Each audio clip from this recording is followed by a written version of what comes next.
The wind screamed across the desolate plains, bearing the harsh fragrances of dust, crimson, and grief.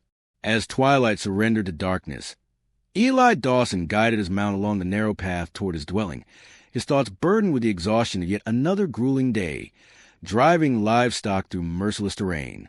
Yet when he arrived at the boundary of his land and glimpsed a partially crumpled form near the fence, his pulse lurched, for in the dying light it appeared less human than a shattered silhouette collapsed in the earth. A reflex keener than conscious thought compelled him to dismount hastily, his boots grinding against stone as he dropped beside the form. Discover with startled breath that it was a woman, youthful yet devastated, her garments shredded, her features battered, her mouth parched as though she had wandered the wasteland for countless hours.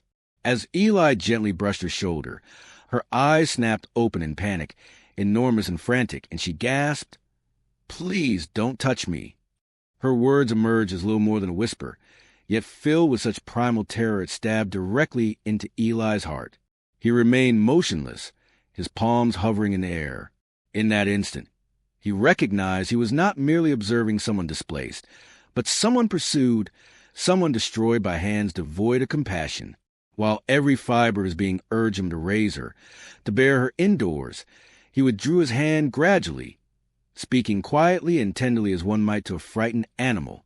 "Very well, miss, I won't place a hand upon you, yet you cannot remain here in the soil. The darkness will claim you swifter than I ever would."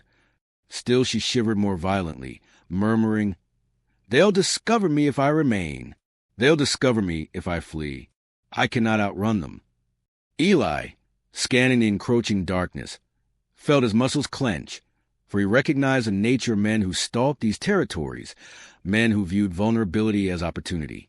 While he possessed no grounds to trust this outsider, something in the manner her voice fractured, in the way her gaze begged without expectation, awakened the portion of him he believed forever extinguished, the portion that once held faith in safeguarding what was pure, the portion his departed wife had always recognized within him. Thus he declared resolutely, "You will not perish here, not this evening." Before gathering her into his embrace despite her weak resistance, her hands pushing feebly against his torso as she whispered once more, "Please don't touch me." Phrases that penetrated more profoundly than lead ever could. Yet Eli merely murmured, "I'm simply transporting you, miss, not claiming anything from you."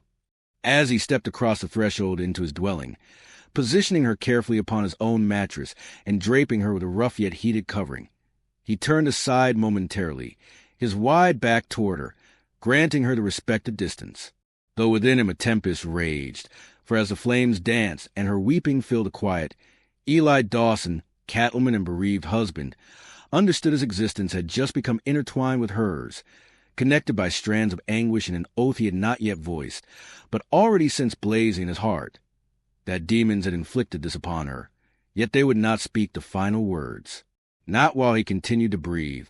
The evening on the borderland held no silence, though initially the grassland appeared motionless. Wild dogs howled in the distance. The breeze wailed against the shelter's walls. Within, Eli Dawson remained seated in stillness, his powerful shoulders curved forward, his gaze never departing from the woman shaking beneath the threadbare covering he had provided. Her respiration labored, her mouth colorless, her entire form quaking as though some specter clutched her. While Eli had witnessed war zones and laid espoused to rest beneath the unforgiving earth of this region, he had never previously experienced a variety of tempests now surging within him, a tempest of rage toward nameless fiends who had committed this act against her, and a powerlessness that no measure of determination or ammunition could heal wounds etched into her spirit.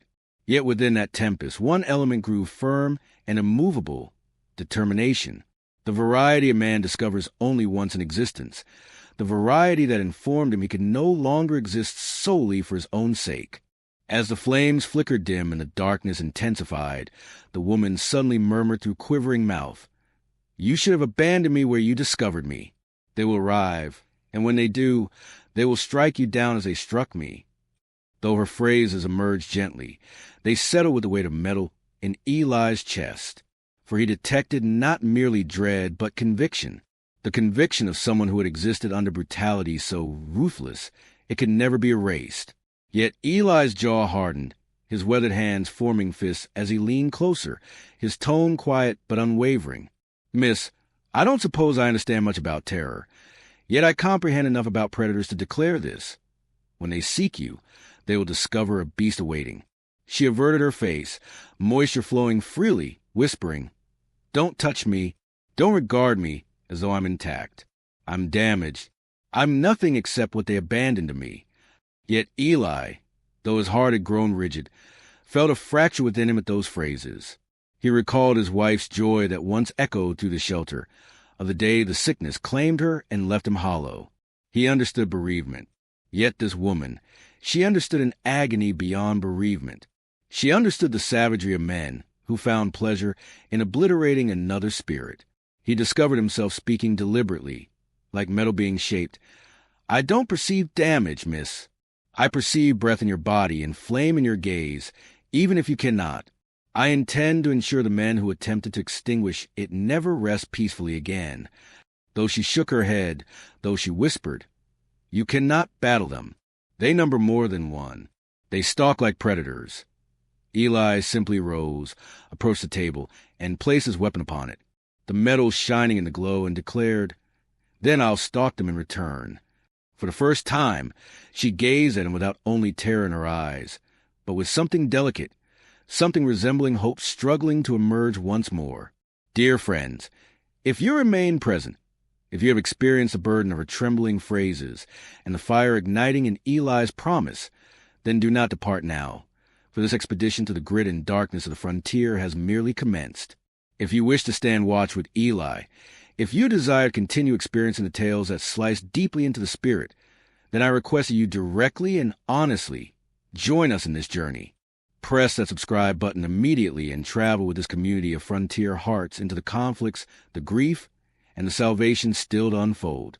For the West has far more truths to reveal, and so do we.